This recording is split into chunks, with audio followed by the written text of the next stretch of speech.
Dans le but d'obtenir une érection, les messages provenant de l'encéphale et d'autres organes sensoriels déclenchent la dilatation des artères du pénis. Cela permet qu'une quantité accrue de sang circule dans les 3 colonnes de tissu spongieux du pénis.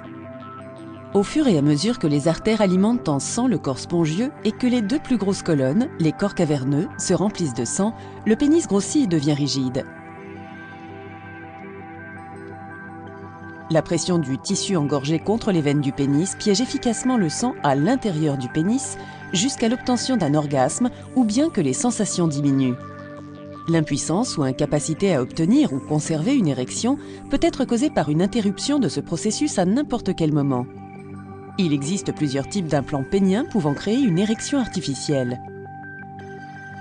2 types courants d'implants sont la tige malléable semi-rigide et l'implant gonflable.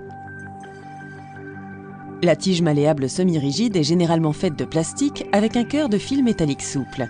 Ces tiges peuvent être penchées pour cacher le pénis sous les vêtements ou dressées pour former une érection artificielle. L'implant gonflable est plus complexe et comporte plusieurs parties mobiles. Un réservoir de liquide implanté dans l'abdomen, un système de pompe situé dans le sac scrotal près des testicules et 2 cylindres gonflables. Afin d'obtenir une érection, la pompe scrotale doit être pressée plusieurs fois afin d'envoyer le liquide dans les cylindres péniens.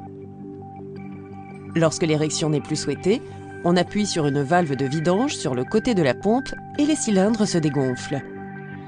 Les personnes envisageant d'utiliser ces types d'implants doivent parler à leur médecin ou un professionnel de la santé des éventuels risques et complications.